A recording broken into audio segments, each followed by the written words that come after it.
Hey everyone, this is smpratte, and it's time for, I guess now, the annual PFM visit. Biannual. Yeah, biannual. I was gonna say semi-annual, but that's wrong too. But Annual. It's like... there you go. And so how we're gonna do this one is, it's gonna be a little bit like the normal MMR, but since PFM's here, we're gonna do a lot more like discussion. I wrote down like a question for each month that I thought would be really good to dig into. So I'm just gonna go through a couple of things I think are important. PFM can always chime in and give his opinion, so you get a 2-for-1 here. But first off, for modern, Terastal. How do you pronounce Terastal Festival?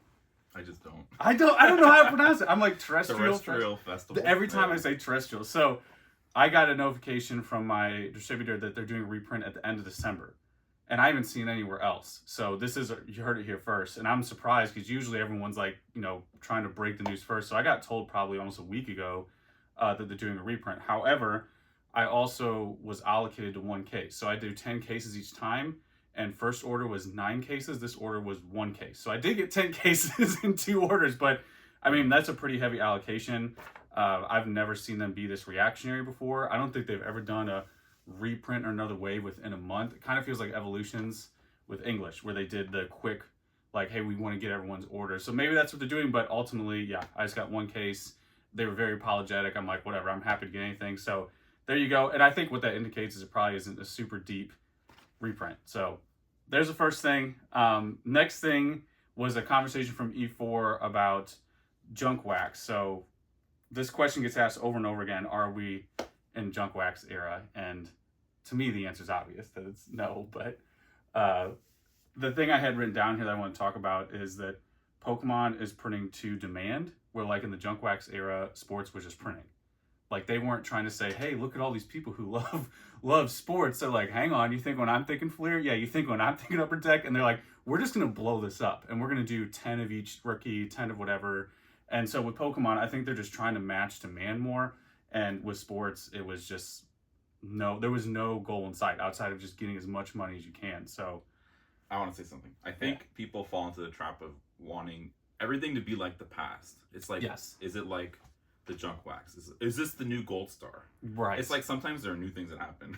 Exactly. So yeah, maybe exactly. we're like in a new era that's not quite like a junk wax, but also at the same time, like in order to keep, like there's so much printed, and you need to keep the demand at the same level or higher at all times for it to like really sustain. Yes. So in like 20 years, like who knows what this era looks like? Yeah. Who knows what Pokemon looks like? It's really hard to say. Yeah. Because during that time, I mean, in the 80s, early 90s, things were selling, and then by early 90s, it was like, okay, this is over. Where with Pokemon, this has been going on for a while now, and we even have little things like with Shining Fates, where it's like, all right, it's chilled out. I wouldn't call it junk wax. I would just say, yeah, there's enough supply now, that balance out the demand. And also, if demand moves on to something else, that's the other thing that people modern have yet to fully grasp, is that what's modern today will become vintage tomorrow.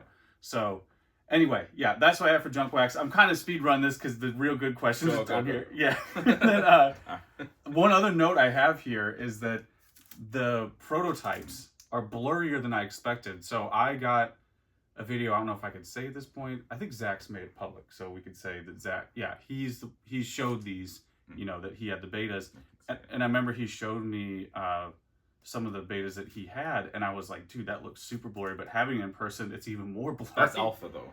Yeah, this is alpha. And alpha is even blurrier than beta. Yeah, and so we were looking at these, and I was just like, is it a good or a bad thing? Because part of me is like, is it harder to make it this blurry? Because I feel like the technology's so much better today. It's like, can you make it this shitty now? Like, I don't know. I don't know if that's a good or a bad thing. But anyway, I was just surprised by it. This was like an impulse buy. Actually, full disclosure, I love the alpha trainers because they're like a unique. If it ends up all being a big Akabane print run, it's like fleece or whatever, at least I got some unique art out of it. But yeah, that was something I just noticed I thought I'd throw out there. Is that it's... Can I see it? Yeah. You know who the second highest bidder on this was? Yeah, this is it right here. the first and second place bidders. Alpha to the alpha, I guess. Yeah.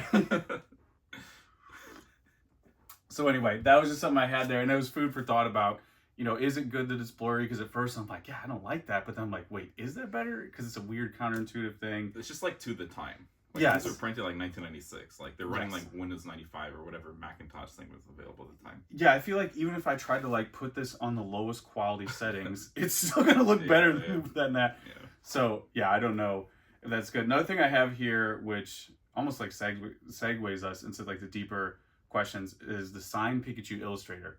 So that first sold for 360K, and then it recently sold for $204,000. And a lot of things to talk about here, and one of them an idea I had is that this showcases the value of being a collector, because what this is someone coming into Pokemon thinking they know better with conventional wisdom, maybe from sports or other places where it's like, hey, Gretzky signed rookie stonks, Michael Jordan signed rookie stonks, and it's like, yeah, maybe there's something there to some degree with like a Sugimori signed, I don't know, like a Blastoise or Trophy Kangaskhan, maybe that'll do something for a handful of people, but it just doesn't have the same widespread demand.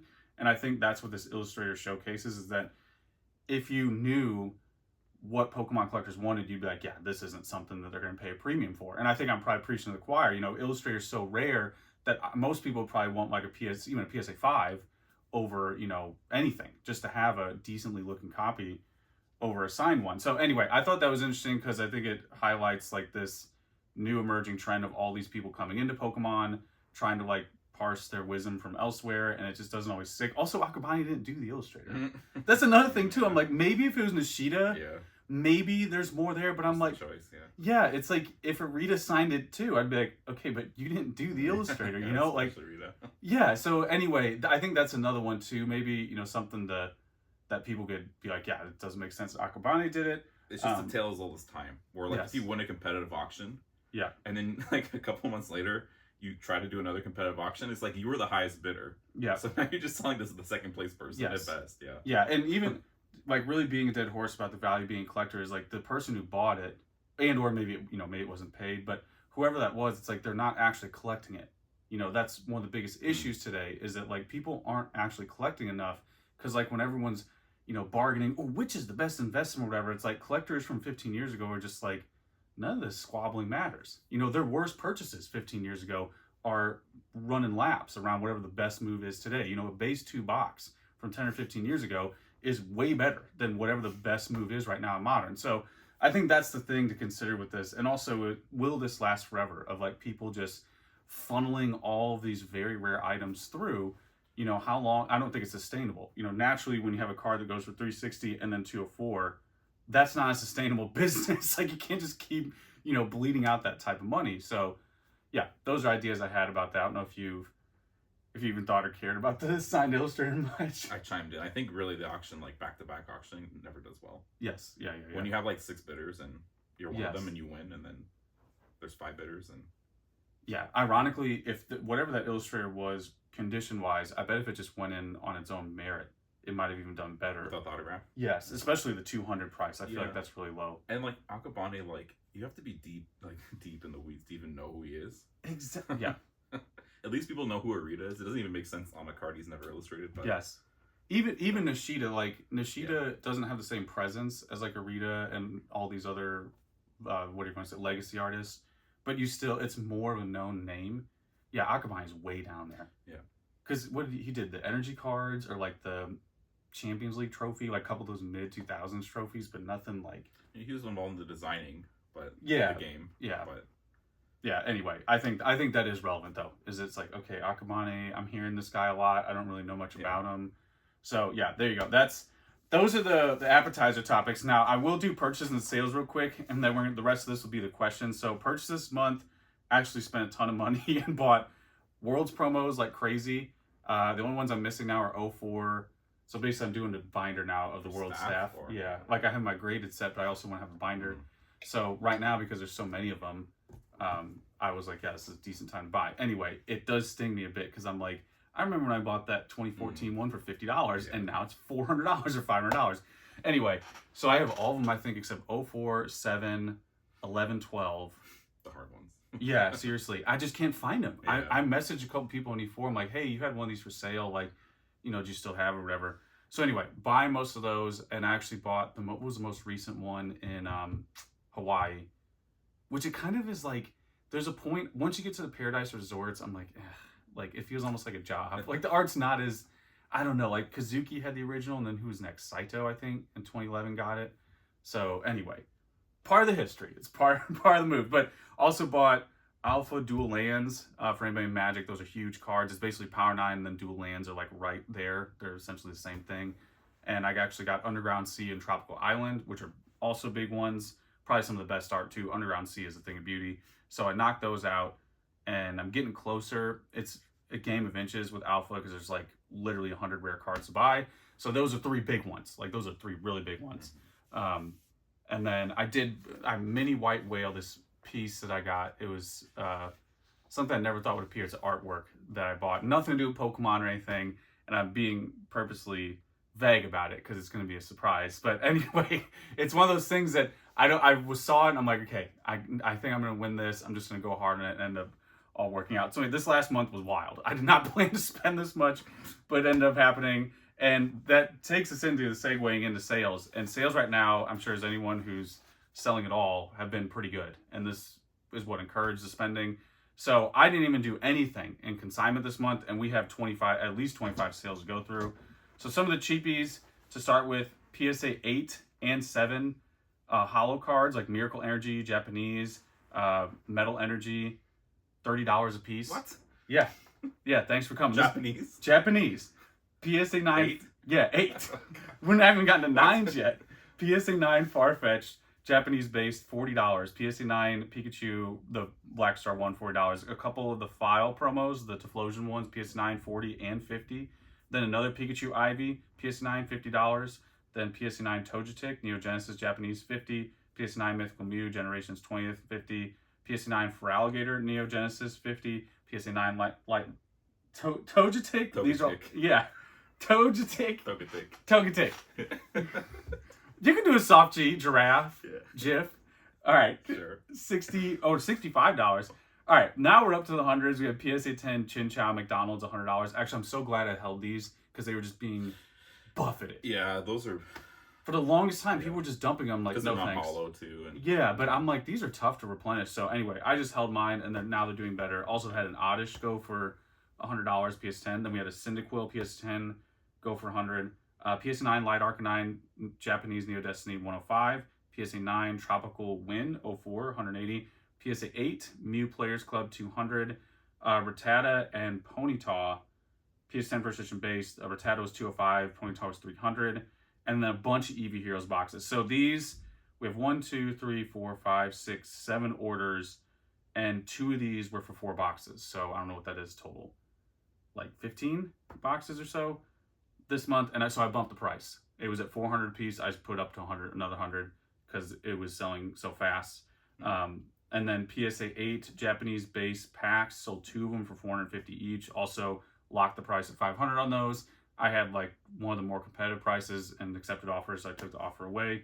PSA 9 Mew Coral. This is a lily pad one, $500. That was one that for the longest time, it had like 30 watchers or something. I'm like, this one's going to go at some point, and finally did.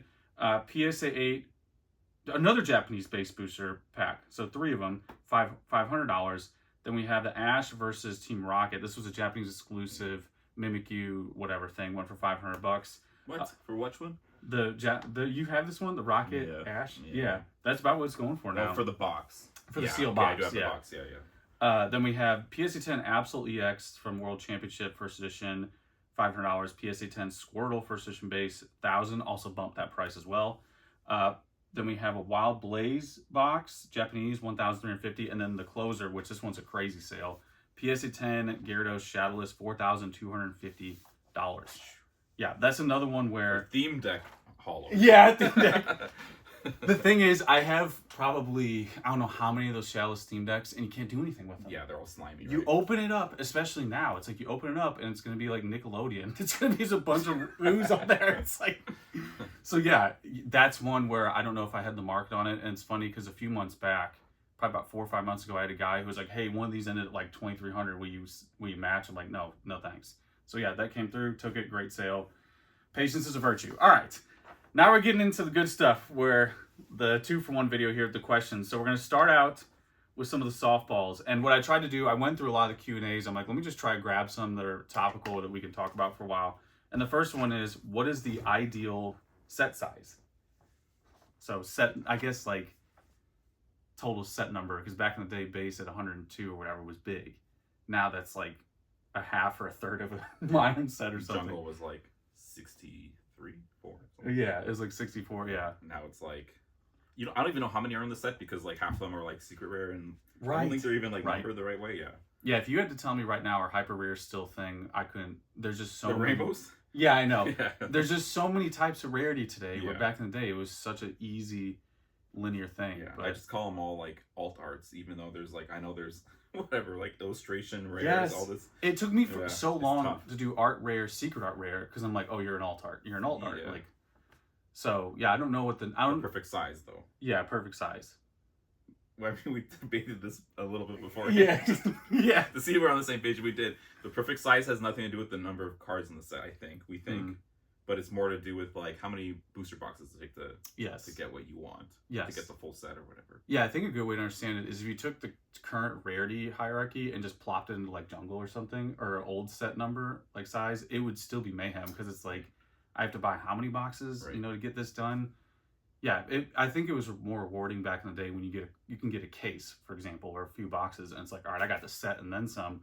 Where now it's like you get a booster case and you're like, all right, I got one of the secret art rares or whatever thing it is, whatever. Yeah, jungle's almost too small because I think you can clear it in like 2 booster boxes basically. Yeah, for sure. It's a little too. Yeah.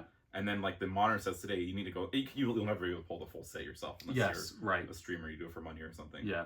So like, you almost want to balance that somewhere in between that.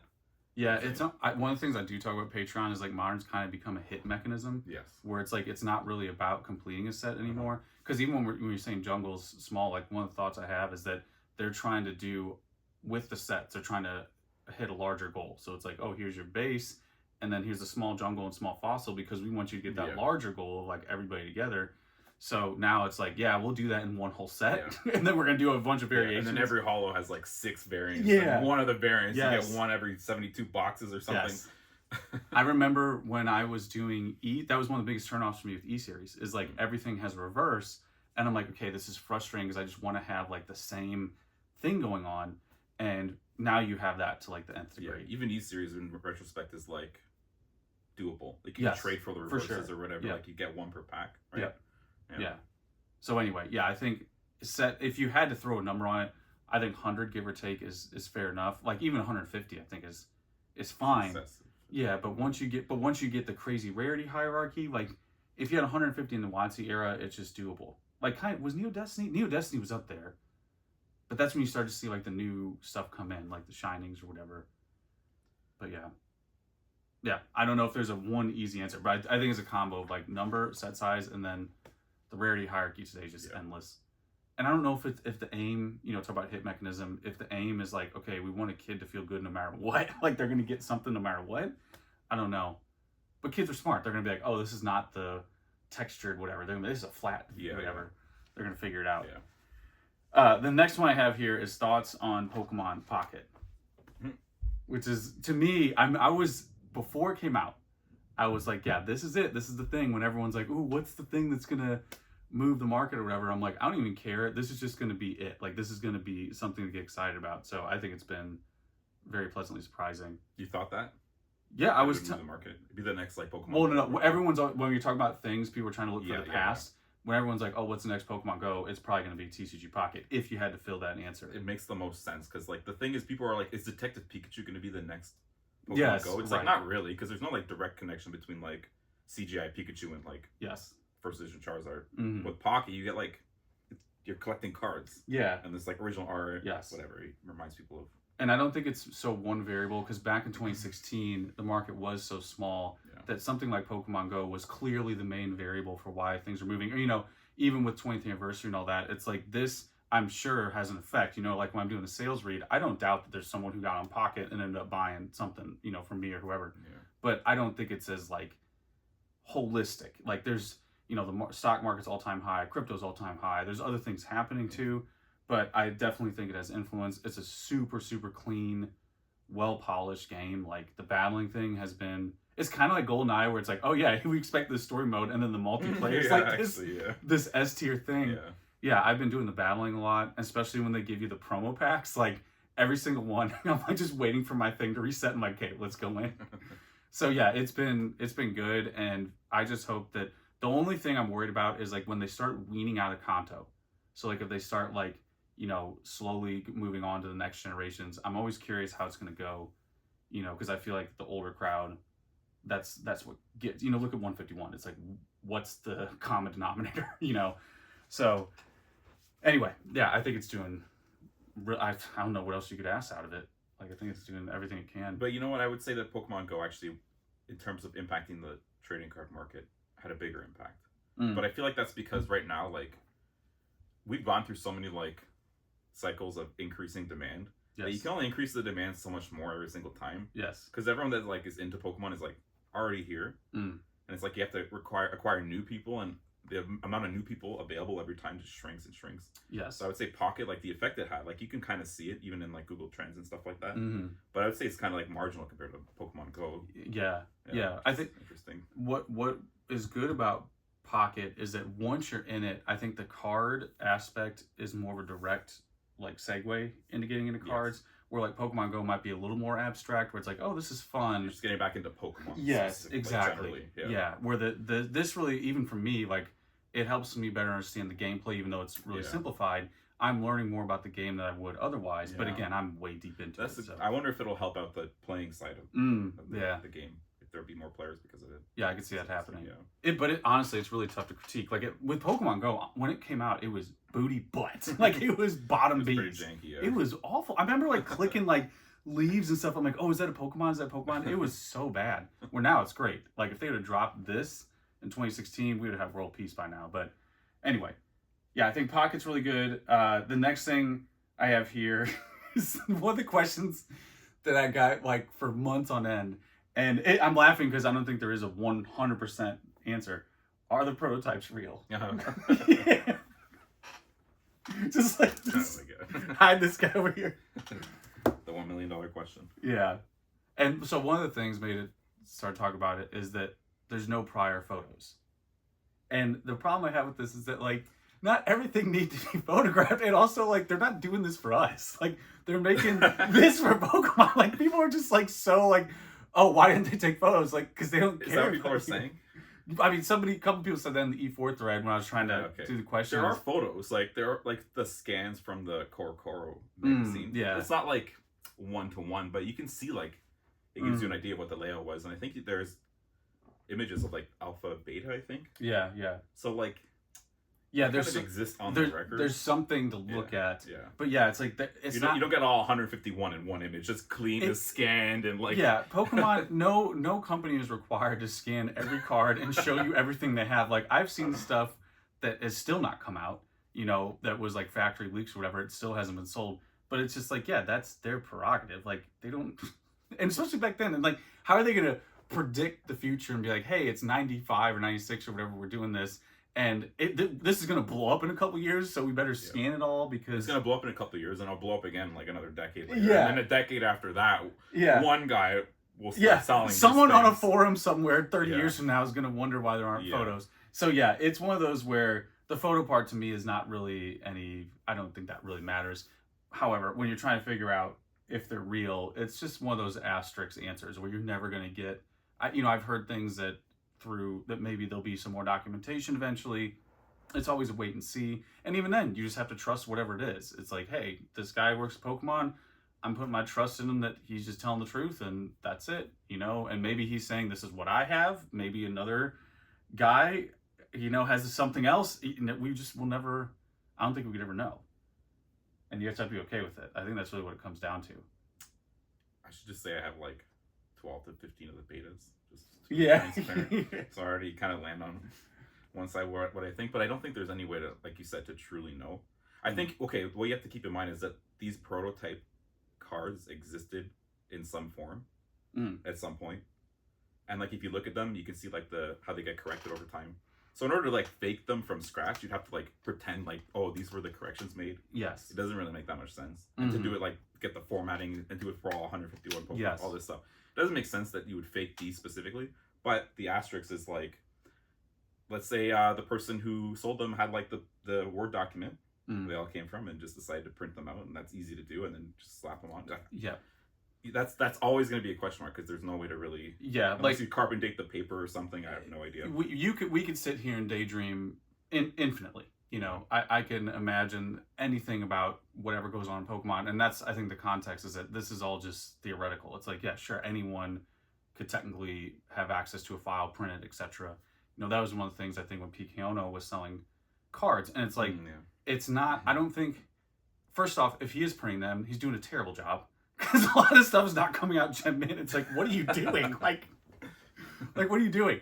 And so anyway, I don't think that is, to me, that's not my go-to. And especially with someone like Pikachu, it was an easy one just because I had a little more context clues that it's like, sure, he might be selling extras. He might be selling for other people, which is a big thing that Japanese people do. I remember a lot of the stuff I bought, you know, whether it's at Worlds or whatever it was in person from Japanese people, I'm talking to a guy who's, you know, middling for another guy who's not even in the room. So anyway, yeah, I think that people let their imaginations run wild with these cards.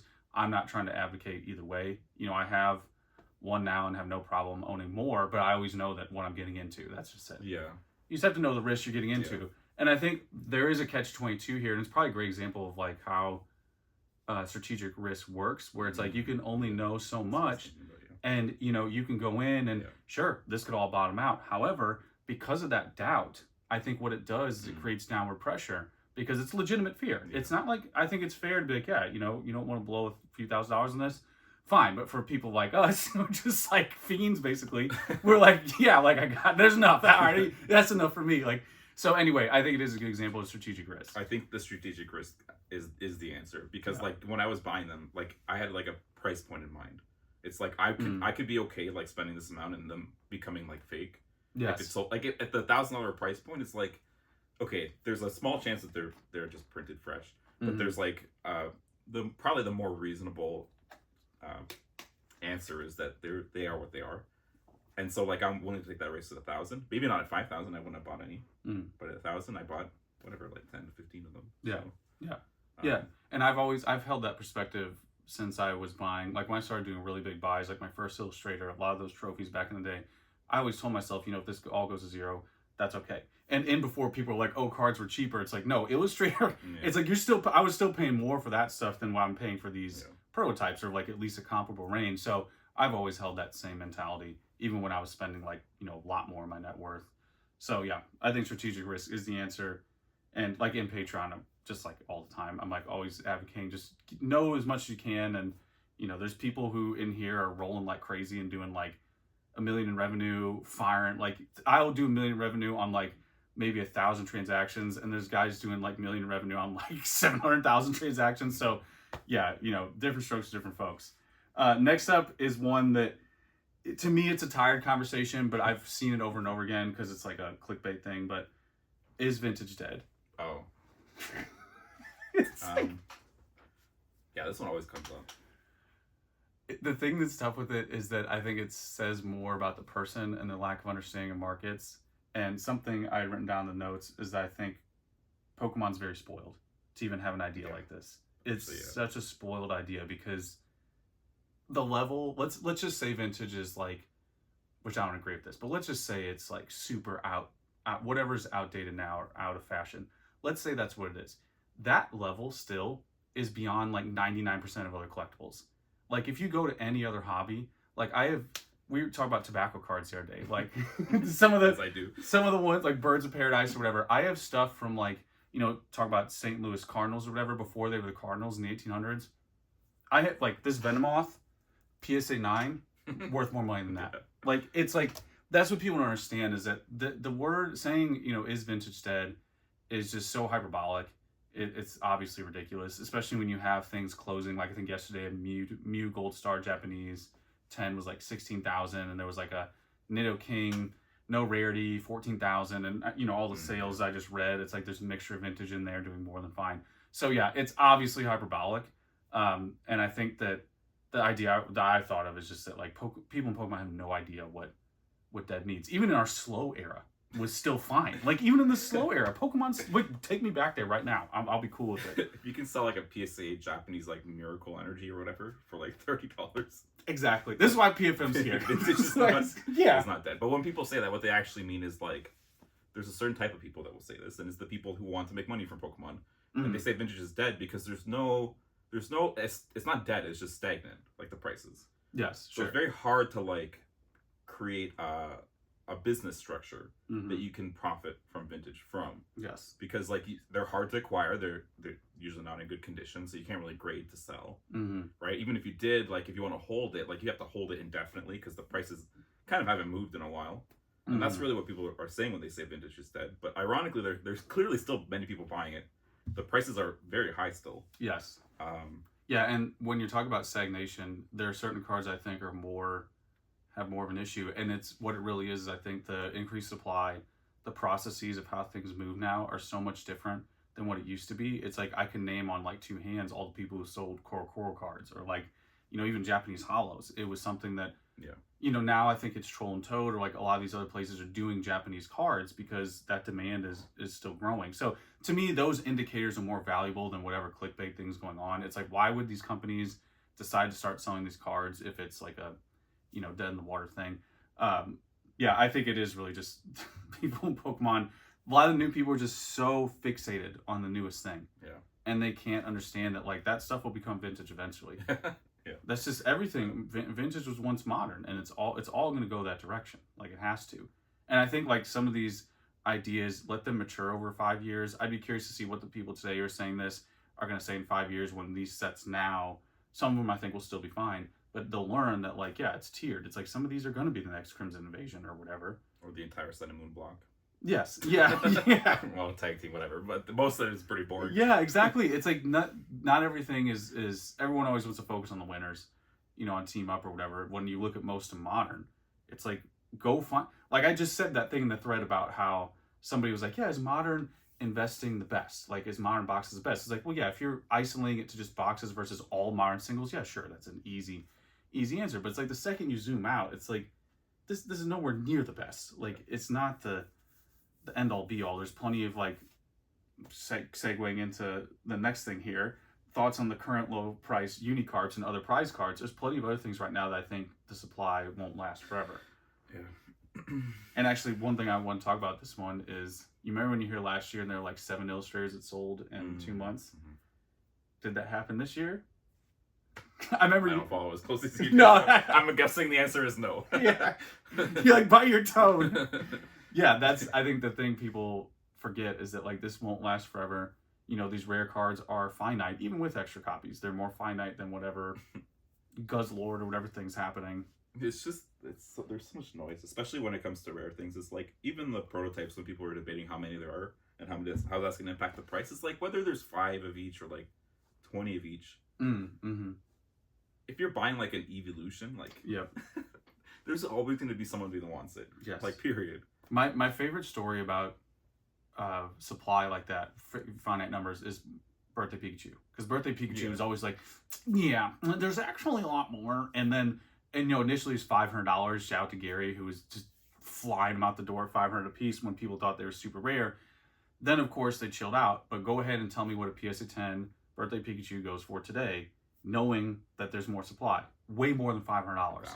Yes, it's way above 500. So it's like, the point is that even in that, like, Birthday Pikachu is the poster child of that worst case scenario, and it's like, I don't care. There's a few like that. Ancient Mew, Birthday Pikachu, Gray Hat Pikachu. Yes. All Patreon staple examples. Those are like Gray Hat Pikachu, Ancient Mew. I use this all the time where I'm like, yeah, this is just people who really just want this card. It's like, so funny to see people like their brains are like rattled because of it. Because they're like, how could this Gray Hat Pikachu be $400 when there's like 1 trillion graded copies? It's like, because there's like 1,000,000,001 people that want it. Yes, exactly. Yeah, how's the iPhone sell at $1,000? Well, demand. So it is a hard one to grasp. I think we like talk about the rare stuff. That's why at first I remember when I found out about extra copies, it was disappointing from a purist standpoint, where, you know, most of the time I was buying from winners, and there's just a coziness in that, and it's like, oh, this kind of sucks that there's like extra copies. But when you think about it from a market perspective, it's like, okay, like, unless you told me tomorrow that, oh, this guy did like a Gold Star Dog thing, which even then, that's another one to throw on the pile. The Gold Star Dogs for a long time, like, oh, there's thousands of them, whatever. It's like, don't care. Like, the market it's just not enough. It's not enough. So anyway, I do think that whether it's Unicarp or Wind or whatever thing right now people are think is underpriced, I think a lot of it is based on the current trend. I don't think it's really the fundamentals of the cards. I think it's just there's so many of them being flooded. No pun intended. but that's just what's happening. Is that yeah. There's people right now who when I was going through questions, they're like, hey, I just picked up another PSA 5 Unicarp. I'm like, yeah, that's what I'd be doing too if I didn't already have my school fish. So get it, because University Magikarp. Anyway, so yeah, I'll stick with the wishy-washy. Yeah. My school fish. Actually, speaking of winners cards, so another question I had here was, what are your thoughts on like PSA designating the trophy cards? I've always been a little sour on this, but maybe this is my biased opinion. But I just think that like the TCG, if we're talking about like the World Championship winner, TCG is like one group of people, and like collectors are another group. And the collectors can't even name the TCG people other than maybe like 3 of them. Yep. So they just don't care. Yeah. It adds a little bit because like, oh, you can like look on the Wikipedia page and see the guy's name. Right. Guy or woman's name. Yeah, whoever. Yeah. That's very 2024 of you. Yeah, thank you. But it's like, other than that, like I don't really see the added value versus just the unlabeled one, really. Yeah, I'm in the same boat. And I remember when it first, or I guess when it started to emerge as a trend, my thought, even tying in what I was just saying, like I know a lot of my older trophies came from winners, but I don't know how to prove that necessarily. And also another thing is like, these are the purchases I share, but I've said this before on Patreon, there's purchases I make that the seller doesn't want me to share. I have trophy cards, some of them, let's say like the O2s that have the name on there, or others from other winners where they're like, hey, my people will know that this one's mine, so I never share it. So it's not a binary where it's like, oh, this is a way to just make sure it's not extra, whatever. There's no real easy answer for that. This is fine. I think it's fine that there's an option for it, but I don't think it's a catch-all or even any type of solution for trying to distinguish between extras, because at this point you can't like truly go back and say, oh yeah, I got this Unicarp from this person or this trophy con from this person. Even though I have some emails that might prove that, it's like this would be such a ridiculously daunting process. Just for what? To satisfy like some peanut gallery that probably won't even buy the card anyway. It's like it's not worth going down that whipping self torture. But as for like demand, like what you're saying, I don't think there's much of a crossover. I don't think anyone even cares. I think most people just want the card. There's that one guy who did it. I don't remember his name, but he's a relatively famous player. I think he came in second and then sold it, and I think underperformed from what he wanted. Yes, right. Yeah. And that's another thing to actually talk about, is that there's a big disconnect from the players to what goes on in the market. Yeah. Like I had a guy come to me and he's like, hey, I saw this one record sale from, let's say like 2021. I want that. Yeah. I'm like, well, go get in a time machine, risk putting your card in auction during that time, and maybe you'll get that same result. Because players don't know anything about pricing. No. They don't get it. They're like, oh, well, why this happened then? It's like, well, there's just different market circumstance. Like you can't just. Yeah. They're like, some guy offered me like 1.2 million on Facebook. So can you match that? Yeah, exactly. Like, yeah. Okay. Like. Yeah. I have a profile picture. Like I've had guys when I was at 2019, I had people come up to me, and they're like, hey, like let me get your email because I know one of the winners or whatever. And they would message me like, yeah, they're looking for this price. And I'm like, you're asking like above what anyone's offering. Like, what's the offer you're getting? And I'll think about it. But yeah, it's just not really for authenticity or whatever, or like trying to provide a holistic solution for extras. It's not going to do that. And then for market premium, I also don't think it's really much of a thing. If anything, I don't really want to have, like if I'm buying it, it's my card now. Like it's cool to know who won it. But it's like, you could put my name in that label if you want. Trophy. Yeah, it's like I own the card, and I'm going to own it way longer than that winner did. So, yeah, it's like almost every of these trophy cards I have, I've held them longer than the actual winner. So it is a weird middle ground, because I think that, I don't know, I think whoever has it, like for example, the Honus Wagner card, it was like the McNall Gretzky one for a long time, because they were like the notable owners of the cards. I think that's actually more valuable than like it's say the collectors. Yeah, it's like it's cool to know the history, I guess, but even then I'm like, and especially when you get deep into it, you can't keep track of it all. Yeah. I couldn't even tell you. I remember meeting people at Worlds. I don't even know if my brain can like render their faces at this point, because I met so many winners where I'm like I remember it was like a shorter guy in 2011 I bought one from, a dad and his kid, another year, and it's like I don't remember. I remember one guy's name was Paul. That was the one that stood out, and that was it. Like that was the only one I can remember. So anyway, If there was a guy like a Wayne Gretzky or like a GOAT in Pokemon that everyone knew their name and they just kept winning, I could see that one like potentially like kind of deviating from the rest. But that doesn't exist right now. It really doesn't. I remember even in the thread when this came up on E4 at one point, I think it was the guys, the number 2 trainer you mentioned. Yeah, probably. And I was like, yeah, there's a guy named Jason Klaczynski who's done it all. He's won TMB, Super Trainer Showdown, multiple world championships. He even grinded, I think it was in 2011, like started at 0, beat the whole thing. No one cares. Like, and so far as no one's going to pay. No collector cares. Yeah, no collector's going to pay a premium for him. I consider him a very distant friend. We've talked a couple times. He's bought multiple Players Club Porygons for me for way too cheap. Way too cheap. PSE 9s for like $300 or $400. It stinks. But anyway, yeah, that dude has been around forever. He's accomplished everything and then some. And I'm sure 90% of the people watching don't even recognize his name. And that just speaks to how big Pokemon is. And yeah, it's just not. It's hard to be Wayne Gretzky, I think, in the TCG because it's just too competitive. It's very ephemeral. There's a little bit too much randomness too, I think. Yes, exactly. That's a hot take. Yeah, I agree. The coin flips. I remember in 2011 the big thing was donking, and it was like you could get a first turn, second turn win or whatever, and people were so mad because like they build these decks and it's like their hand was weak and the other person would just coin flip them or whatever. Bad luck. Yeah. So anyway, that's the rundown on designated cards. The next one I have here is something that I'm actually curious to see what PFM thinks because I know why I do it. But one of the questions I get a few times is, what's the perspective or strategy on buying above market or like at market or above, like on a card? Yeah, I think we have to break down what card we're talking about. If you're buying Gray Hat Pikachu at market at like record prices, I think you're doing it wrong. Yeah. So here's a good example actually of one where these type of items, or even that painting I mentioned earlier, or even the alpha cards I just mentioned, it's bid to win. It's not, or this guy right here, it's bid to win. It's not like you can't pussyfoot around. You can't be like, oh, well, the comp on this one from 6 months ago. It's like, great. The more time you do, like, it's a legitimate race. Like, I remember somebody before mentioned a while back, I don't remember who it was, but they're like, FOMO with trophies or whatever it is real. It's not something that, obviously we're talking unique cards are available right now, but even that, it's not endless. So, back in the day, the example I always gave them was when I paid $3,500 for a PSE 9 Trophy Kangaskhan. And I remember looking at it and I'm like, this thing looks like it's better than a 9, which how could that be possible? Because it was a 0 cert. And then I regraded it in a higher cert and it got a 10. How is that possible? Because it was a 0 cert. A 0 cert is so bad. But you know what? You just subtracted a really high quality 0 cert from the pool of 0 certs. Oh my God. So. We're going deeper.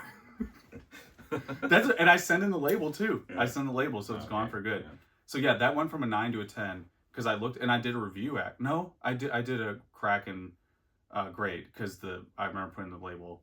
What I just said, put the label back. So anyway, yeah, that's a good example of one. Even if it didn't, forget about the crack part. That's just bonus Patreon story time. But like, if it stayed a 9, 3,500, what's it going for today? Like 10x easily. So. The thing that was tough, I think actually Swole, not to chirp him, he was one of the people who offered on it because this guy put it up on eBay and I immediately saw it and I'm like, there's like 5 or 10 offers. There was like 3,000, 3,300. I'm like, screw it, I'm just gonna buy it. And I ended up meeting the guy in person too, by the way. That was a whole tale. But yeah, that's a great example of this idea of when, buying above market makes sense. Because that at the time, that was probably a little pricier than what the last one sold for, but kind of like with a Splendid Genesis, if you're sitting there like, well, actually, it's like, yeah, you have the luxury to do that with cards that have hundreds of thousands of copies, but even cards with 1,000 or less, it's, it's not always there. And the other thing is that the market today, kind of like we're talking about modern, will become vintage. What does 2017 even mean today? What are those trends back then that people were betting on mean today? I think that's the thing to consider is like, don't get lost in the weeds and the noise. I'm not advocating you go back in time. You're like, well, I know this is going to be a $50,000 card, so I'm going to throw down 49,000. It's just that if you're too focused on like who's pinching pennies, like you're going to lose long-term dollars. So, yeah. I think it's the word of the day is FOMO for this question. Yeah. Because it's like, you have to distinguish between like having FOMO because it's like a irrational emotion and having FOMO because you will actually miss out if you don't buy the thing today. Then the distinguishing factor is what you overpay for here. Yes. If you're actually going to miss out by not buying it today, that's the item you like overpay on, like Yes. the prototypes, for instance. Yes. Like, especially if at the time we didn't know how many there were. Let's just say there was one of each, which I think that there definitely isn't. But whatever, there's one of each, and like if you didn't buy it at that time, you weren't the highest bidder. Like you just missed out. Yes. Right. But again, you look at the you're still taking a calculated risk because as it turned out, there wasn't just one. There was many, so there's gonna have some more opportunities, but it's still a limited quantity of opportunities. They're not flowing like they were even a few months ago. Yeah. You know. And I think another thing to consider is that I don't have the time to, like, even when I do my Magic cards, I'm not smpratte in Magic. That's not me. So I just have to go in, buy what I want, and get out. Like, I don't have time to sit here and be like, oh, meticulously look at all these. I just throw a number in that I think will win, and that's it, and I'm done. And that's the best move for me. So I think that's another thing to consider is that the older we get, the less we're going to have time to read every single price chart. Yeah. And I just don't work that. I've never worked that way. It's good to know and, you know, have an intuition or whatever, but yeah, I'm speaking probably out of like, you know, almost 2 decades of, it's like, I don't know, someone explaining a wrist shot who's done it for 20 years, you know, in hockey. It's like, yeah, it's easier said for me because I've done it so long, but still, even when I was a little pollywag, like I was the same way. It's like that 2017. I wasn't this level yet, and I was like, yeah, screw it, I'm just gonna buy it. And a lot of those cards that came up, I'm like, okay, what do you want? I remember back in the day, the biggest lesson I learned was like a Tropical Mega Battle. I think it was #1 trainer. I was pinching pennies on fees, and I should just bought the thing, and I didn't. And then the next morning, the guy's like, okay, I don't need to sell anymore. And I'm like, so I just should have just snap bought it. Speaking of snap coughing at $600, didn't do it. Could have snapped him up, but I didn't. I just let him go. So yeah, there's plenty of misses to talk about because I've, you know, even for me who would go above, there's plenty I didn't. So yeah, when I bid on like PWCC or auctions, whatever, I don't even look at comps anymore. Yes, I just put a number like this feels right for whatever it is. And I think if you can do that, you know what to kind of like overbid on. Yes, because you already have like an instinct of like what the card kind of should be. Yeah, and I've bought cards that I've overpaid. Yes, or accidentally, and like there's another copy on eBay. It's just like, I think the sunk cost idea of like, I don't care anymore. Like once, like this type of thing, I remember talking about that sheet, like I've already had offers on it. I don't care if it's 9,000, 1,000, 5,000, 10,000. Like this is all where I'm comfortable spending. Yeah. You know, and obviously that sheet's a very niche item, but this is how you collect. Like if you go spending willy-nilly on like an energy card, sure. But yeah, it goes back to your point about understanding FOMO, and you know, I'm the same exact way. I don't look at comps for maybe to get sometimes it's not always. No, I know, but to get a general metric, yeah. Like on those dual lands, for example, it's like, oh, one sold maybe for 3,000. All right, I'm gonna bid like 3,750 because I really I just want to win this card. Like I don't want to sit here and do this whole process again, you know, of investigating the numbers. Anyway, going into therapy, but yeah, I think this thing I'm like circling around. I think has become more common as we grow older, and I think it's going to pertain more to the more, you know, valuable items. And kind of when I was doing my sales read, EV Heroes is you know, $400, not crazy expensive, but it is a limited item. And because I've had so many of those sales, I'm like, this is indicating to me that I should probably bump the price. And even like with the PS10 base stuff, there's legitimate barriers to entry with that. You can't easily get a PSA 10 Ponyta as you could even 2 years ago, 5 years ago, 10 years ago. So there's some limitation there. It's not all just trophies and busts. You know, you can go down and this stuff is still relevant. It might not be as dramatic, but I still think it's like these sales happening are real sales, and I don't think these people are fools. I think it's just the market. It's funny that you're selling mirrors you're buying, in that like you have to kind of invent the price just from feeling and instinct. Yeah, you really do. Because like when I have the month before, to me it's like common deductions. Like a couple months before, I had maybe 1 or 2 EV Hero sales. This month I have 15. What does that indicate? Yeah. What's that indicating? That's the movement. Yes, there's something going on there, and it's like, I don't think that these people buying it are misinformed at all. I don't think anyone buying EV Hero box is like just doing it accidentally. If they're buying open, they're misinformed. Yeah, maybe. And by the way, the thing with Patreon is like I have some, when I'm opening up these cases, I have some that are like smushed. They're like sitting back here, like a couple dents in them. I don't know what to do with them. Maybe I will have to open them up. But yeah, either way, I think that's relevant to the idea of buying. Let me do my anxiety check real quick. All right, we're good. Oh, okay. Every time I do. Yeah, I don't want to have to re-record this. Yeah, it's tough, man.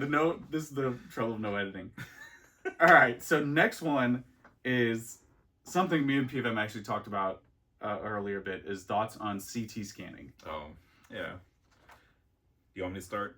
Yeah, you go ahead. I I think it's just like people care too much about things sometimes. Like the narrative when it came out is like sealed is over. Right. Sealed, right.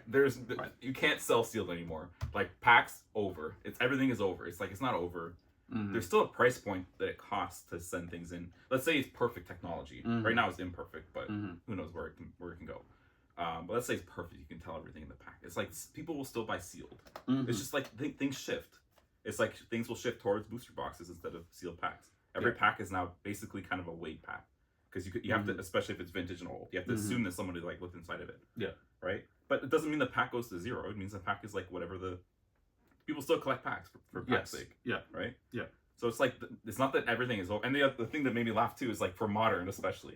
Yeah. Like, no one's scanning every single like EV Heroes whatever booster box looking for like the Moonbryon, the Evolving Skies, putting through like thousands of packs. Yes. Paying $15 a pack just to find one Moonbryon and break even on it. Like no one's doing that. Yeah. I think the TLDR is like we can already weigh packs and optimize them and they still sell. Yes. Like I just did the sales read and had like 3 graded packs sell, which are all going to be light packs, and you just know that getting into it. And if you don't, it's like, okay, so what? You still got a legitimate pack of cards. Like I think that's the thing that's tough with it is that I remember saying that it's really isolated to like what you're talking about is that within vintage only certain sets like Jungle Fossil make no sense. Putting a Jungle Fossil anything through there makes no sense. Like you'd have to have, because you'd have to be lucky enough to get the one pack that has like the Gengar, Lapras, or whatever big hit it is. Because if you send in 5 and none of them are that, you just blew money. Yeah. So depends on the price point. If they can get down yeah, to $5, that's true. okay, That's true. Yeah, it's starting to make sense. Yeah, that's true. I'm assuming probably not. Yeah, I'm assuming the $75 price tag. But sure, if you get it down, your risk reward is a little better. But even then, it's like imagine the time. Just when I was talking about the thing with buying cards and paying above market, it's like, who has time for this? Who's got time for it? Like, I don't have time to be like, here's all my packs. Let me get them all packaged, ready to go. Send them all in just to see what's in each one. Like, yeah, to me, it's a headache and a half. I'm sure there's someone out there who has infinite time who will do it. But it's like we were saying, it's so niche. And on top of that, even if it was fully fleshed out, like the big worry is sports cards. So for like the refractors and the 1 of 1s or 1 of 5s and 1 of 10s, you still have to be the person who has those boxes. So maybe you could say, okay, I scanned it and I know this one doesn't have it, so I'm going to sell it. But it's like you already didn't know it doesn't have it. And maybe there's some like ethical dilemma there that you know it doesn't have the hit. But it's just like you're getting to a point where you really have to remove so many variables or isolate. It's kind of like we watched the Blue Dog Majora's Mask thing. It's like you really have to isolate so much to make it a thing, you know, because I don't think it's as widespread. You know, even pack rating itself is so really niche. Like there's so many things that are so like they're not fully fleshed out, and this is one of them. Yeah, I would say like Gold Star packs would be the most affected. Yes. And also probably streamers too would be affected. Yeah. Specifically because I mean, first of all, they would be like whatever scan you could do with this, they'd be doing it. Mm-hmm. And second of all, the audience assumes they're doing it. So like maybe you wouldn't be able to sell like unsealed packs that are loose on stream anymore because everyone would be like, I'm not buying this because it's probably been gone through the machine or whatever. Yeah. But other than that, like the market will just adapt. Yes. And nothing's going to zero. It's just the prices on everything will shift to accommodate the new knowledge that we all have. And I think most streamers, it's safe to say, are probably doing modern. You know, they're probably not ripping base and jungle. You'd be surprised. No, I know. I have guys, so like a lot of these boxes are going to streamers because I can see the names, and one of them hit me up on Instagram, and what they were buying for me was EV Heroes CP6, even the Wild Blaze, I think, actually went to one. But it's just that you can't get so much of that at that volume, and again, it goes back to that thing of like, who's gonna have time to process it that way? And when you get into modern, it's just modern's so cheap. Like everyone talks about evolving skies, but it's like not everything's evolving skies. Most things are not evolving skies, in fact. Yeah, and so anyway, I think that's the answer. Maybe if it got down to $20 a piece, when more doors are opening, but even then. And I think too, it's funny because like we say, oh, sealed is over, but like what will probably happen is the sealed loose packs would go down, and then the booster boxes would go up. Yep. Because now the booster boxes contain, assuming you can't just scan a booster box, like. The thing, I don't know. Maybe it's because I'm so biased because I'm so big on base. But like for me, if I have a heavy pack, I'm just gonna open it. You're an exception though. Yeah, but I'm gonna get you're gonna get like the things I just mentioned, it's like a Ponyta $300. That's one of 7 cards that are in that pack. Like, you know, a lot of my, speaking of pack openings, the one I did a while back, the golden one or whatever, some of those hit 10s, and I got like the whole starter trio from Bulbasaur to Pikachu and Squirtle and Charmander, PS10, and those aren't even the big stonkers. So I think that's maybe base is the exception, but it's also one of the primary targets for CT scanning. Anyway, that's just how I would. But you got to think like the slimiest person. Yeah. That's it. It's like, what would they do? And I don't think there's really much available to them. As long as everyone is aware that this technology exists, because then just the market will. I think that's a good point. If whatever the scummiest person's going to do. Yeah, right now where it came into the market's already very optimized, and the process itself is still not fully fleshed out. If it were fully fleshed out, and we took a little time travel Trunks back here, like to 15 years ago, that I think would be more of an issue, or even 10 years ago, that would be more of an issue because there's more of a constant supply of this stuff coming through. Where like first edition base now, it's like, who's got it? Like there was a break the other day, I think, and that was the first break in ages for first edition base. Like I can't remember the last time there was one before that. So anyway, and the pack prices were nuts. They were like 5 figures, I think. So moving along, if that's not enough of the modern whatever that we're in 2024, I feel like this is another 2024 thing. The thoughts on card cleaning. Oh. And one caveat is I feel like it's been more accepted than I expected. Not within like I think the serious, E4 crowd, but the more peripheral crowd, it's been more accepted. That's because they can benefit from it. Right? So it's like, why are you gonna tear down something that you can benefit from? Yeah. One of the examples was that guy who got, I think PSA banned him because they realized he was cleaning cards. And I think the pitch that they're trying to throw out there, a lot of these people, because I actually pulled one of my videos because so many people were dragging it. And I think one of the things I was saying is that it's really just a way to disguise the damage to get a better grade. That's the aim of the game. It's not like, ooh, this is a 1/1 Da Vinci art that we really need to restore. It's like, no, your card is one of tens of thousands, and you just want to get the most, return on it. So it's hard for me to leave that position because I think that's the majority of where it is. Like my Ladybug here that I've had when I was a kid, it's like I don't want the crease restored. Like that's the value to me. Like this is mine. So I just can't wrap my head around like who it's for or why. It's for the people that take a PSA 7 and then turn it into a 10 and then make money from it. Yeah. Right? Yeah. Maybe that's what it is. Maybe I was just getting brigaded. Again, you have to think about like the what's the lowest, scummiest person going to do with this. Yeah. And I think my opinion on cleaning is I thought a lot about it. So I would say that like there's different types of cleaning. Because you probably agree that like cleaning with water, probably fine. Because what you're doing is you're not actually changing the card. You're like taking dirt off of it. Yes. Something like a foreign substance that was already on it. Or like even like pushing down the edge. I'm not like fully against that. Because you're not really changing anything about the integrity of the card. You're just kind of like, it's the same as like putting in a book and like smoothing out the curl. Yeah. Right? You're not really changing the card. But when you like start putting like, can I swear? Yeah. Jizz. Oh my put the jizz on the card and then you like wipe it off. Yeah. It's like you're removing like the layer of gloss. I know what you mean. You're like actually like taking away something that's like fundamental to the card. I think that's where it like crosses the line because now you're like literally altering it. I think that's a really good distinction because I imagine if we did like an E4 poll, that would be the tipping point right there. Because I think most people would be on board that I've done it too. When you get those cards and there's like a little you just go like little dirt block and you're just like you knock it out of there. Yeah, like that's I don't think anyone's gonna. But you're not actually altering the card. You're actually just kind of wiping altering the dirt on. Yeah, I don't. Yeah, I think that is like the context is like I don't think anyone's tripping about that. It's what you said where you start adding chemicals, you start removing like let's say a layer of something. At that point it gets weird because you're not. You've changed the card. Yes, exactly. Yeah. It's not like it's mint condition, but it's not mint. It's just looking like mint. And I don't know exactly where I stand on indents because I can see, I've seen every range of an indent, and there are some where I'm like, where the hell are you? Like, I remember I had a PSA 5 Unicarp. I'm like losing my mind. I'm like, why is this? I could not figure it out why it kept getting a 5 because I put in like twice. I did Kang sound like that too. So anyway, I can understand that where it's like what exactly constitutes like damage in that sense because you could just if you can flatten it out and it's gone. That's a different story. But when you start throwing chemicals on there and removing like a layer of hollow or whatever it is, that's a tough sell. Because I think those are the hardest things. And I don't know if Card Clean does with whitening. Like, how would you reverse whitening? I don't think it does. I think it'll only do what it can do, like physically. Yeah. I've seen humidity treatments too, where people like take out indents or creases with humidity. Yeah. And I'm kind of torn on that one too, because all you're doing is adding water and then removing it.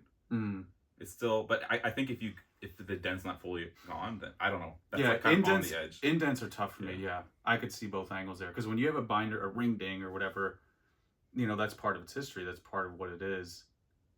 That's tough. Yeah, I don't know where I stand with that. I think what it comes down to is like, if you were buying a card and you were told the full transparent history of it, and like, would you still want to own it? Yeah. And if the answer is no, then the card has been like tampered in some fundamental way. I think I remember when I made that public video, that was one of the things I said, is that it's like unlimited Blastoise or Charizard or something that has an endless amount of supply. Like, you don't really need to get that. Like, it's not, the preservation thing to me just doesn't fully stick or whatever.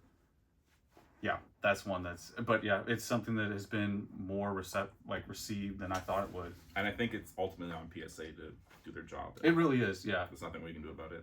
It's their job for sure. You can't like go around yelling at everyone who does it. Oh, 100%. It's just not going to change anything. That was one of the things I realized from that video. I'm like, I don't want to be that guy, like the Pokey Dad or whatever. Like, if people want this, like, I'm not the Pokey Police. Like, that's the PSA's job. Next up is, this is a fun one. What's one of your craziest polls that you can think of? Or like, that's a very frequent question I get, is craziest polls and or like that you got a high grade on.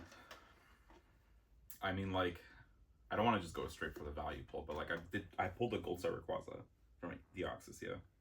So do you still have it? Yeah. PSA. So basically there's a story that goes along with it. So I think I was vacationing with my family in Florida. And it was new. I was young. And I pulled it, and I remember Gold Stars at the time, like, people knew they were like kind of cool, but they weren't like today. Yeah, they're just that's true. Especially the players, they'd be like trading them for hollows and stuff. Yes, like, it wasn't like, but I thought like Rayquaza is, it's the coolest one. So you're looking at it as like, this is a beautiful thing. And of course I'm young, and I'm in Florida. I don't really have like sleeves or anything, so I just kind of stuffed it in the pack and brought it home, put it in the binder. Like, that's not a bad move though. It's whatever. But it's EX Deoxys, so like it curled. Okay. Right? Like all the hollows do from the set. And so like I wanted to uncurl it, so I got like a leaf press, which is like a series of cardboard, and then you can like tighten it. So I stuck it in, I tightened it like all the way. Yeah. Like literally all the way. And when I took it out, the Rayquaza was like corrugated like the cardboard. It had like grooves in it. Oh my god. So I graded a 4. Actually, over time, I think the humidity actually kind of removed some of the grooves, so it's a little bit harder to see, but you can definitely see it. But yeah, I got a 4, and then I got Fukuda to sign the case. Oh, there you go. So what a story. What a lineage. That's because I didn't want to crack it out of the case. Like, people make fun of people signing the case, but I actually thought the case was like part of the history. Like the 4, because it was like one of the first cards I graded. Sent through bulk, PSA bulk at the time, like $1. Yeah, I mean that's what it was back then. Yeah, it's funny you say that, because I remember buying Gold Stars when I started, and like an Umbreon was like $40. You know, that was like what I paid. Especially on because it's not even hollow. Yeah, it was not at all. Like what you're saying is 100%. Yeah, I think, speaking Gold Stars, I remember when I first started, I bought just a couple, like let's say 4 packs at a time from stores back then. And it was because Eox was the newest set. I did 1 round, and I got Team Rocket returns, 5 red leaf green, a mixture of stuff. Got a Torchic Gold Star from that one purchase. And then I bought another, like, order or whatever, got another Torchic Gold Star. Come on. Yes, and I was like, I thought it wasn't that rare, because I'm like, I got 2 of these guys. It's like, and it was from like maybe, not even 10 packs probably, like maybe 8 packs or 10 packs. That's pure luck. Yeah, it's crazy luck. And you gotta remember, this is ancient era. This is probably 07, 08 maybe. So I sold them ungraded like a moron. Because that was like when I started to be like, you can make money. So yeah, they were going for like $50 to $100, and that's, I don't even want to think about what they'd be today, because they were straight from a pack. And I actually did I sleeved them or whatever, like proper protection. But I remember even as a kid, randomly, I think the only cards, I don't know if I ever mentioned this before, the only cards I remember getting in high school, because I was too cool for Pokemon then, were a couple Neo Destiny packs. And it was just an impulse purchase. I don't know who did it, like my mom or brother or whatever.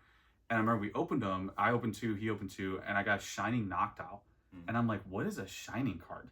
And I looked at it and I'm like, I don't know what this is. And I just never registered. I had no idea what it was. I think I even did what you did, just threw it back in the pack and like put it in a shoebox. I still have it's a Doc Martin shoebox.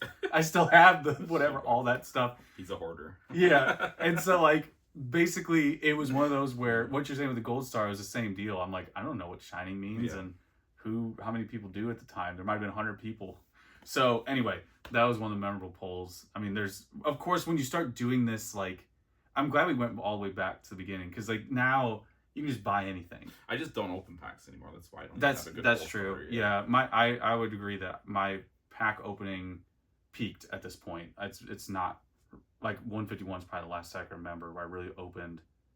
That I haven't opened much since. Mm-hmm. It just doesn't feel like I don't know. But anyway, that's one I can remember. Of course, there's like how many hits of whatever inventory set. Like even those shadowless cards. I remember opening those decks. Doing the Blastoise opening thing, I guess, is another one to mention. That was probably the best card from that dud of an opening. Mm-hmm. You had Logan Paul's opening where it's like, what was it, like Charizard, multiple Chanseys, Venusaur. It was CT scanned. He knew, yeah. And then the one that I did, I think the crypto guys must have like sucked out all the good packs because like the Blastoise was the biggest hit and everything else was like just nothing. Yeah, that was a rough one. Anyway, yeah, that's what I can think of for polls. I don't know if there's any others. I got a few gold stars. I got the Mewtwo, graded a 10, actually. Terastal. Yeah, from back then. Regirock got a 9. Raikou got an 8. Yeah, I think that's it. I think I got 4, and the Rayquaza, yeah. It's crazy to think about how available those were. I remember those 3-pack blisters was like the go-to. Yeah. Like, I could get those all day. And I was buying like single packs too, because buying a booster box back then, like I probably bought like one. I think I got the Mewtwo in the booster box. But, yeah, like that's like one of the few booster boxes I've ever opened. I don't know. The first box I probably bought was like deep into it. Even when I was an adult, like that stuff, that was rich kid stuff. Yeah. Like kids who were talking about booster boxes in the 90s. You get like 36 packs. Like I get like one per week best. Yeah, like $5. Yeah, my cat-sitting money. I spent like I think almost cat-sitting my neighbor. How do you say that in a sentence? Cat-sat. So that's what I did. And I just spent almost all that money because I was like 10 years old or 9 years old, whatever. And yeah, I remember going and getting like 3 blister packs and someone probably weighed them because the polls weren't great. But yeah, that was it. Like I remember when I found out some kids like, yeah, I bought a booster box of base or whatever. I'm like, what? Or my neighbor got like 10 first edition fossil packs. I'm like, how are you doing this? He was just giving us extras. I was like, this is crazy. Yeah, my first pack was a fake pack from the Tooth Fairy. It's like, yeah. Thanks, Mom. Yeah. Hey, just try it. I probably bought it from some like scumbag back then. Like $1. Yeah, I don't know. Yeah. Like they had Pokemon. I remember that was a fake one back then. Yeah. Psycho Duck. All right, last couple here is do you think, or what are your thoughts, I guess, if Pokemon brought back the first edition stamp? I feel like this one always reoccurs too. Yes. I don't think it really matters that much. You don't think it does? No, because like what's gonna change? All it's gonna do is like okay, you have the really, really valuable first edition print run boxes. Mm-hmm. The box dynamic I think would change. Because the unlimited boxes would just be like, I don't know, do people even want them? Well, let's say they did the first one run and then the rest is unlimited. But I mean, like, okay, I'm talking about the secondary market of boxes, though. Mm-hmm. It's what really changes, though. It's like, okay, Moonbrown. You have a first edition Moonbrown versus unlimited. Yeah. Are people paying more for first edition? I think if the ratios were like they were for base, I think it would have a change. But yeah, if the first, it's really about how big the first run is. Because like for example, when I was talking about Terrestrial, if that first wave was it for first edition, and then or 151 is a better example. If the first wave that was out there was all the first edition, and then all these other waves were unlimited, I do think that would have some effect, but that's because that set is so popular. Where maybe if they did a big wave of like fill in the blank, not 151 set, people would just be like, okay, whatever. I don't know. I think it would just be chaos.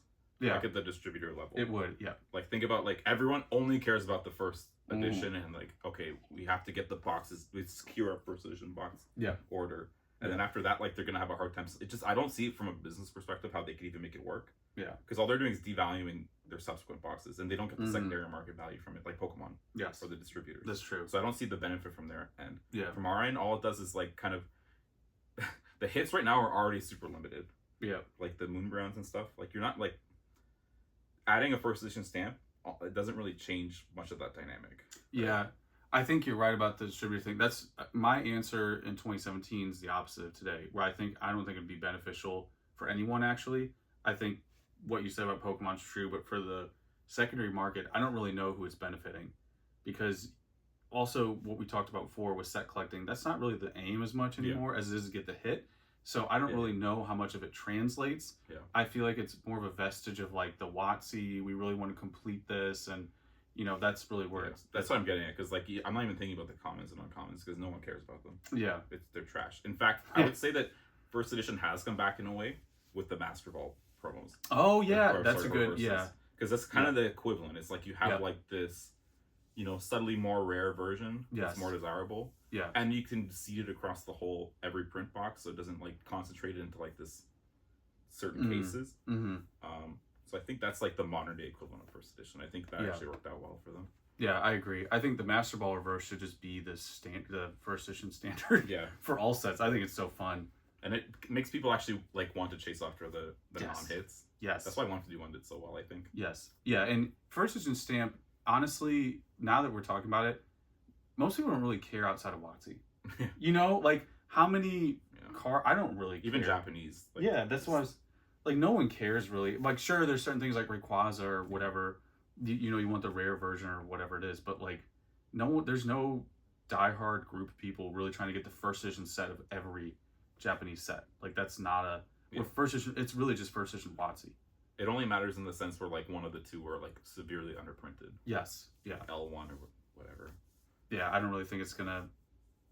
In 2017, I was like, yeah, there's no downside, because back then you never had an issue until Evolutions where they couldn't satisfy demand on the first wave, and even then, like Evolutions was like, oh, we're gonna have to give you 8 cases instead of 10. It's like this one, they're like, we're giving you 1 case instead of 10, you know, and so yeah, it's just today's a different world. It wouldn't make sense for a number of reasons, but the last thing I have here, which if you can't think of anything, don't feel obligated because it's tough sometimes, but I was trying to do like something that's overrated and underrated for the year, like anything you can think of as that would fit either one of those. And the trouble I always run into is like, I'm like, okay, overrated something from modern, which is what I'm probably going to choose, and then underrated something from vintage, but whatever. Yeah, I need a second, I think. You can go first. So what I have, broadly speaking, is modern sealed investing, because I think it's a very easy, obvious move, but the problem is if everybody's doing it, it's that classic adage of like, the only thing really making it valuable is the limited supply. So I think it's something I still do, you know, full transparency. I'm buying Japanese boxes, even though some of them aren't really moving much. You know, I'm buying them, holding them. I still buy some English as well, but I think that's probably, if you had to term one for the whole year, like modern sealed, specifically like investing, in the sense that like, if you just go buy, like I use VTI as an example on E4, I don't, even right now, the market's all-time high. It's like, that is based on the valuation of the total stock market. Which one do you think might last longer? Which one do you think has more, I don't know, inertia, legitimacy? Like, it's just, there's moves out there to make that I think will produce better than what people don't realize is if you want to buy a box or case, I think that's fine. But when you really start to scale with this stuff and you compound that over time, it's like you're running a business. You know, you have to keep inventory, you have to keep track of everything. And then some of this stuff does hit a price ceiling. Like I have boxes from, I joked about Flashfire and E4. I'm like, I'm looking at you, Flashfire, you haven't moved in a long time, because it's based on previous popularity. And keep in mind, it's thousands of dollars.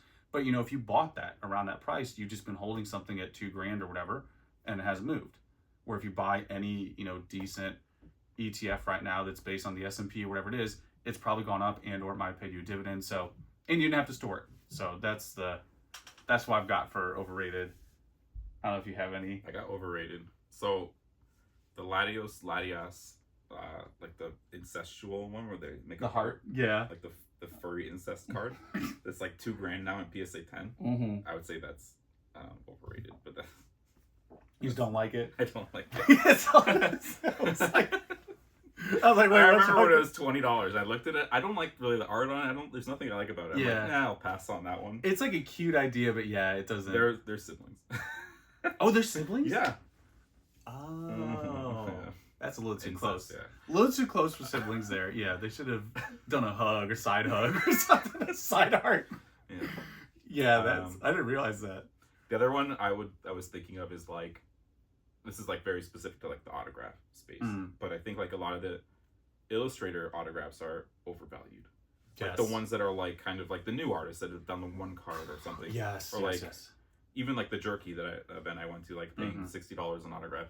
Like I enjoyed the event and everything, but I just felt like that's like even that's a little steep. Yeah. I could show this one. By the way, shout out to Noah, Throwing Knife Killer, for getting me this. Really appreciate it. And this was on one of the threads. We were talking about Jerky's cards and this Gulpin.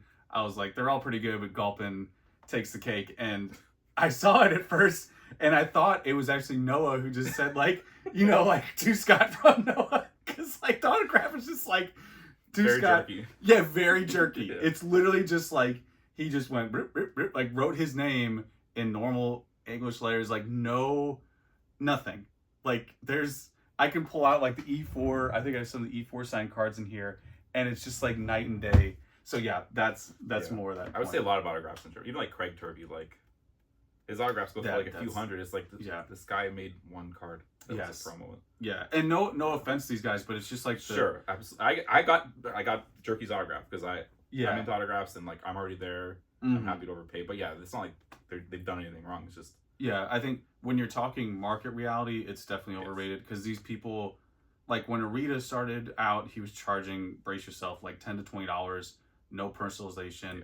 Doesn't matter if it's Charizard, Pikachu, whatever. Where now he's gone the other way, where it's like in the hundreds of dollars. Yes. Yeah. And then I think I've heard people say he does more for a certain Pokemon, which I get that. Like if you're coming in with Charizard, you know, I get it. That makes more sense. But Arita is a legend. He's a legacy artist who's still around, extremely talented, hustles his ass off. Like, he's an anomaly, really, when you compare him to these other guys. Because, like, these guys are just starting out in the game. Also, no offense to these new artists. Like, I'll cherish this card, but a new artist today is a dime a dozen. Kind of like when we're talking about modern cards and how much they're printed, artists are in a similar way. Like, there's so many of them that, like, if you're trying to charge $100 or $200 or whatever and you're a new artist, it's just like, come on now. And people pay it. I paid it a couple times. Yeah, but that's like to give some. But I know, like, if in terms of the market reality, like, I'm probably making them. Yes, yeah. Like if we're talking overrated market wise, Yeah. it's purely a personal purchase. Yeah. And yeah, it's one of those where people get weird about autograph stuff where they're like, oh, it's like criticizing the artist. It's like, no, if you step out and go to most other collectibles and or especially sports, it's like they can't charge this much. Like, you can't sit down and be like, yeah, I'm a new rookie who hasn't proven himself yet, and I'm going to charge the same price as, like, Gretzky or somebody. Yeah.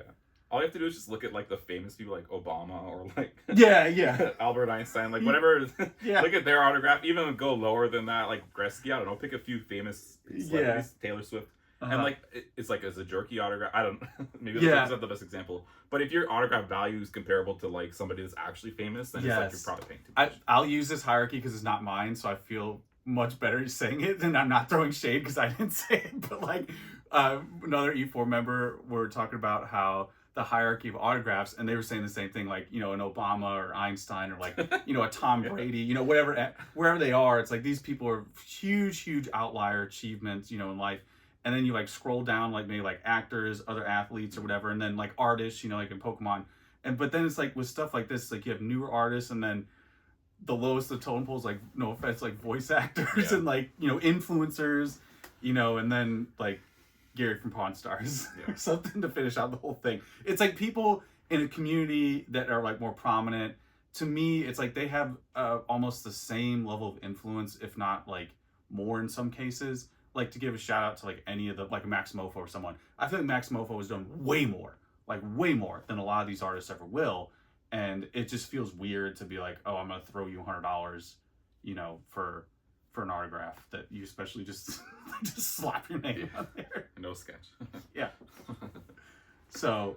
And then that was overrated. So underrated. I feel like I'm going to come off super biased because I already mentioned that I have multiple copies. But the reason I bought multiple copies is because I thought like the prototypes were the underrated thing. Yeah. For just generally for the year. But yeah, I won't harp on. Don't buy them. Yeah, save them. Just don't bid on them. It's one of those where let me continue to buy them. One other thing we didn't talk about is that I think if the prototypes were handled better. Oh yeah. I think you wouldn't have had as much fear, because I was saying to PFM, I remember initially when there was like the trio of Squirtle, Bulbasaur, Charmander, I was messaged about it, and I was like, okay, I am seriously interested in the Squirtle. What are you looking at? And back then it was like, I think the bid was already above like $70,000. And I was like, okay, let me really think about this. Like, this is a big deal.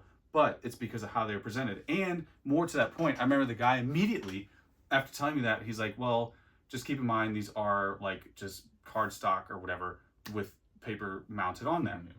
And I was like, okay, thank you for letting me know. Like, transparency. Yes, and it was all in real time. Where like these, when they started coming out, it's like some of the people selling them were being very strategic. They knew information they didn't share right away, and or like things developed way later.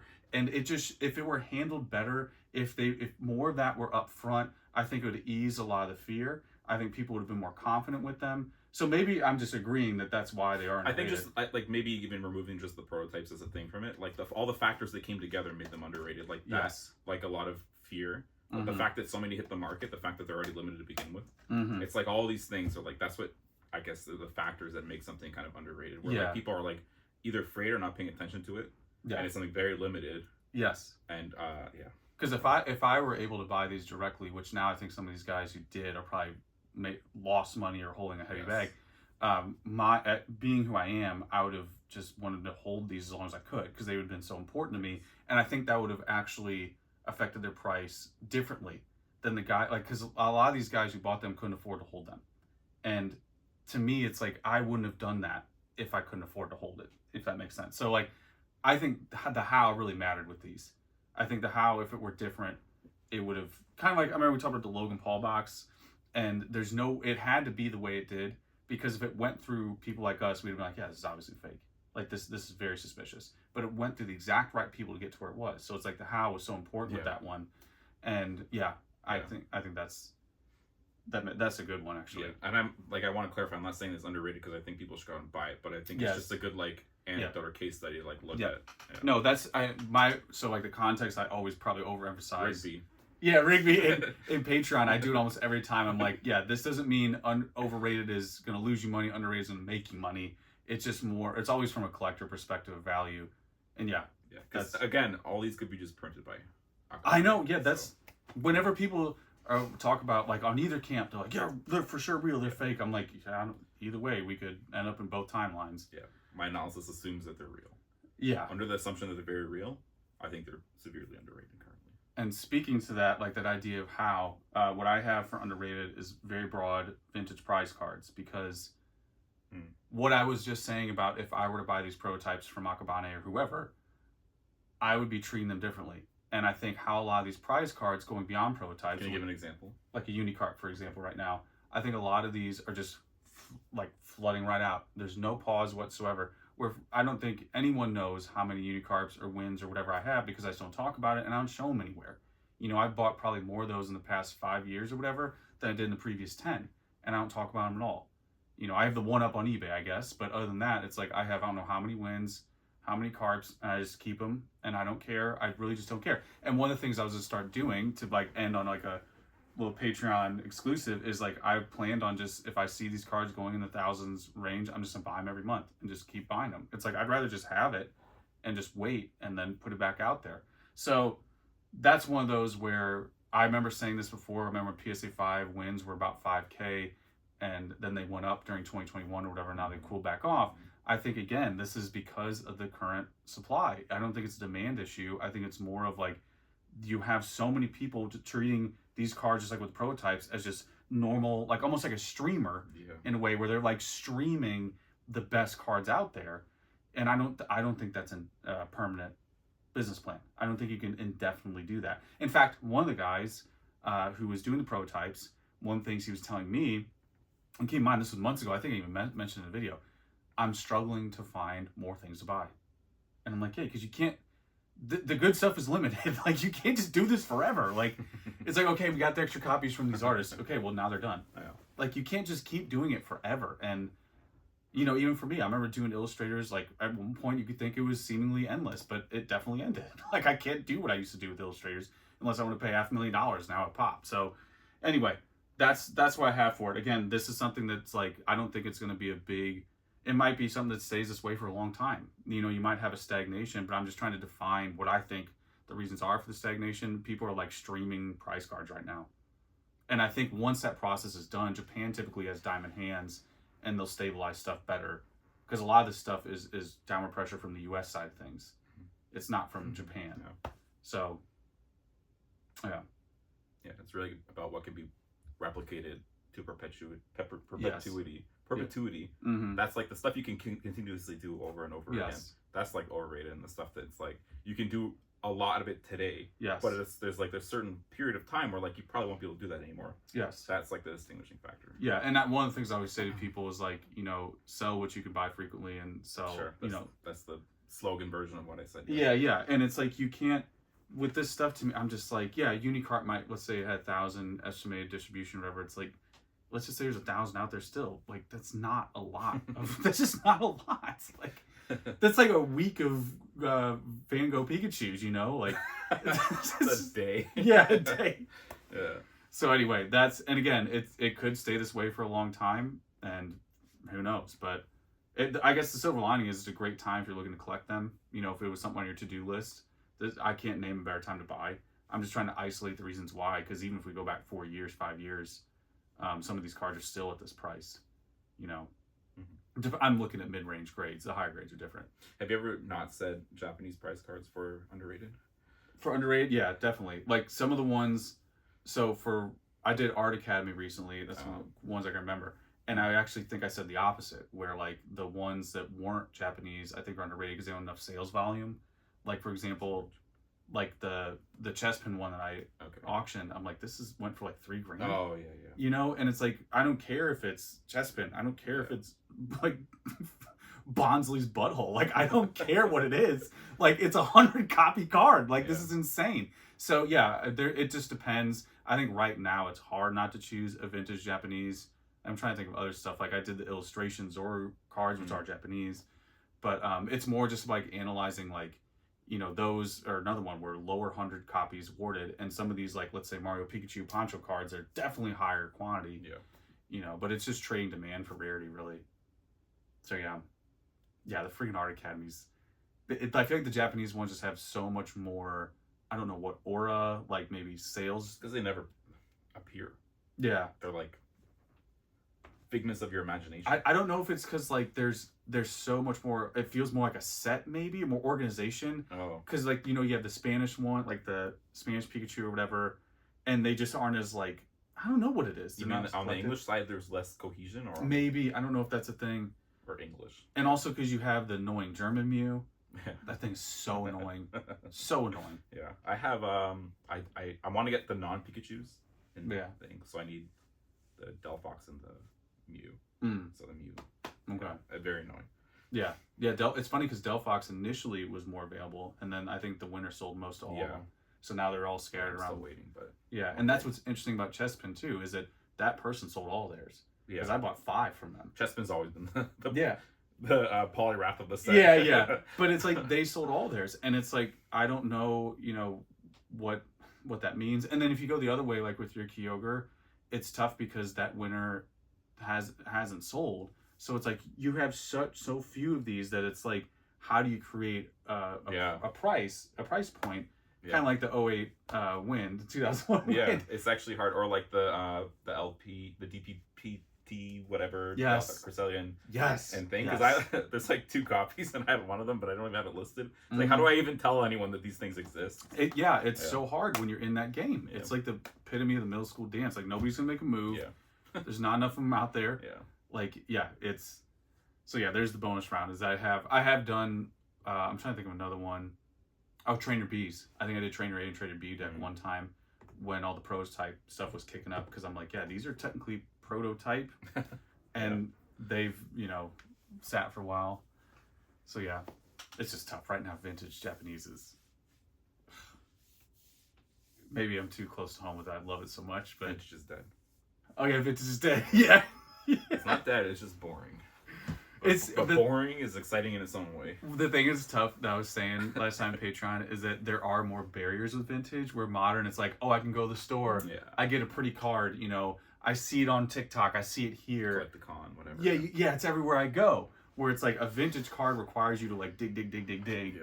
And then you and also be old. Yes. Like it's not on the shelf. It's not in your language. You know, you have to know XYZ thing to even potentially stumble across it. So, yeah, one of the things I was saying is you had a good streamer like Maximofo who could edit videos, who was like funny, charismatic, whatever, and also had the knowledge. I think that would help vintage a lot because there's just not enough people talking about it. Yeah. Everybody's talking about the same thing. You mean Japanese vintage specifically? Yeah, I mean... Because everyone knows, like, base junk fossils. Yeah. Because I feel like the like these cards here, which I still need to put... These are going in a binder. It's like, to me, like, all this stuff is just magic. It's like, this to me is like what it's all about. Like, it's just... And those cards specifically are like the ones that the average person would, like, be interested in. Yeah. Popular Pokemon, like, there's a nice story. Like, you got the Eevees and the colors of the evolution of the background. It's like the casino, whatever, the game store thing. Yeah. Even this Magikarp, this subtle variation is so clean. I remember Gary saying this is one of his favorite cards. Grand Party. It's such a good... It's like... I don't know. Yeah. You just need the exposure is tough. You need a guy who knows his stuff, who's charismatic. You hear that deep pocket monster? Yeah, do it. Yeah, he's good. He knows. He's good. Yeah. I remember when he came on the scene, Chloe like told me about him or whatever, like he did other stuff, and I was like, yeah, you can tell this guy knows how to YouTube. Like you just need to give a few grand parties to Coop and you'll at the kids. Yeah. That's Treasure responded to his thread like, hey Coop, go ahead and show this card in the next video. Yeah. Don't worry about payment. This is for the community. But anyway, yeah, that's what I got. It's all the questions here. And yeah, anything else you can think of? Happy New Year. Yeah, Happy New Year. I forget it's the holidays. I'm always just in the same zone. I'm like, whatever. He doesn't have a real job. Yeah, that's it. Yeah, this is it. This is my work, relax, everything attire. That's pretty much everything. Oh, yeah, reminders for anybody who wants to ask questions for the Q&A. This is for all the new members. This is where you do it. Just type it in the MMR comments. If you want to consign anything, you might have time still. January will start in the middle of the month. Yeah, maybe. If you could reach out to me next couple days if you want to consign. Yeah, I think that's everything. See you guys in a couple weeks. PFM might not be here for the next video, but hopefully... Might not. Yeah. I like you want to stay. I'm just trying to be hopeful, trying to spread optimism. Maybe next year we'll make this continue try Send help. Yeah. There's a chain on my leg. You're wearing the same shirt as last time? That's intentional. I don't think I even wore this shirt much throughout the year, so this is like... That could be part of the lore. Yeah. He's locked second up. Annual Patreon exclusive. Yeah, maybe we'll do the third one next year. So anyway, that's pretty much it, guys. I'll see you in a couple weeks. Until next time.